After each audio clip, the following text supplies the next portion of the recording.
Chris and I had the opportunity to share Passover with our nephew and his wife and their family tonight. And we did it long distance. We did it through a Zoom, and we prepared our own meal and our own plate of symbols and things, and participated. And it was a really nice time. They had a book of prayers dropped off at our house for us so that we could join in with all the commentary and the prayers and the things that were going on.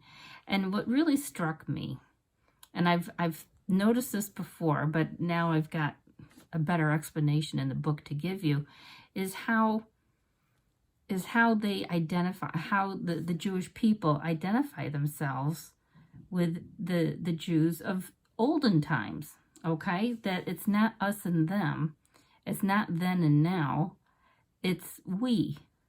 It's we. They still identify all Jews as like a big brotherhood.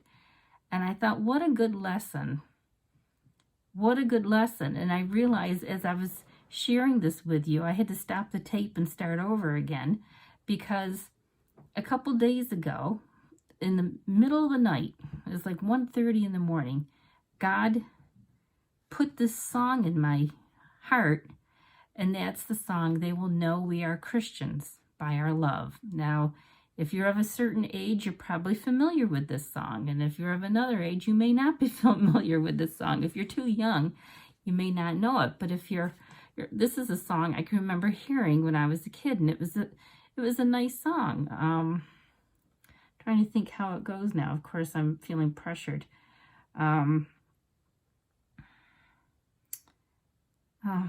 It's not coming to mind. I'll put a link to it down below. I only listened to it like 100 times, but I'm choking. So anyhow,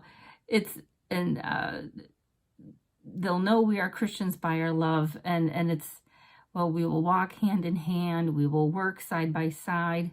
All praise to the Father, from whom all good things come. All praise to the Son. All praise to Jesus Christ, his one and only Son. All praise to the Spirit, in whom we are one. And they'll know we are Christians by our love. And God had that on my heart, and I realized he wants me singing it as a form of prayer to help unite us Christians. And I wanted to talk to you about that, because prayer doesn't just have to be bow your head and close your eyes and, oh dear God, da da da da da da da da, amen, and in Jesus' name, amen.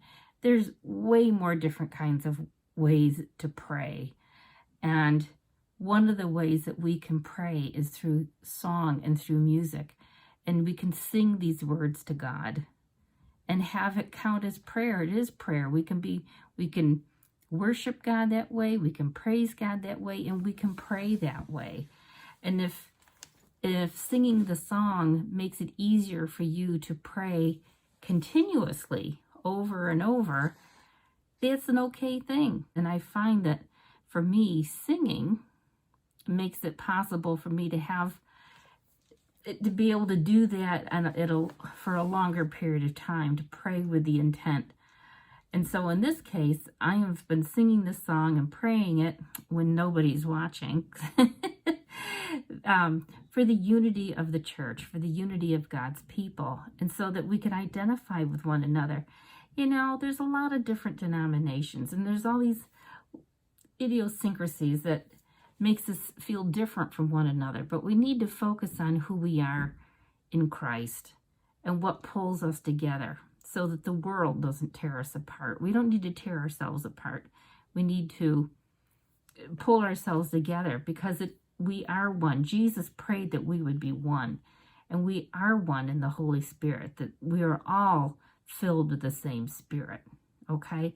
And in case it's hard to fathom, in case it's confusing, how can that be? How can we all be so different and yet be the same? Think of it this way. God is our Father, and we're his family, right? We're his children. Well, if you are part of a family with more than 2 kids, you're going to see there's a big difference between all the kids. Sometimes they're as different as night and day. Sometimes they're just a little bit different, but there's no carbon copies in a family. When you have children, They all have their own personalities. They all have their own traits. And that's no different than the church. We're his children, and we have differences, but we all have the same Father. And so we need to identify ourselves with what brings us together, just like the Jewish people, just like the roots of the Christian faith is actually the Jewish faith. We need to identify ourselves with the church of old and the church now, as well as the church on either side. Our brotherhood, left and right on either side, we need to identify ourselves and pray for one another that we be unified. So I want to share with you what it says in this little book where they were talking about identifying, okay? And it says, in every generation, each individual is bound to regard himself as if he had gone personally through Egypt, out of Egypt. As it is said, and you shall tell your son on that day, saying, this is on account of what the God did for me when I went out from Egypt. So even now, they say that now, when I went out from Egypt, they identify with it. And we too need to identify with our brothers and sisters in Christ and what Christ did for us on the cross with the Christians back then, the believers back then, as well as now. So I just think that's really neat. So it goes on to say, this was not just our ancestors alone, but God redeemed us and he redeemed them. And he brought us out from there in order to bring us in, that he might give us the land which he swore unto our ancestors. So he did it for them. He's done it for us. And we are one. So if you know that song, like I said, I'll put the little link below so you can refresh your memory as to the words for the song. And they'll know that we are Christians by our love, because that is really what we need to be. We really need to be loving towards one another.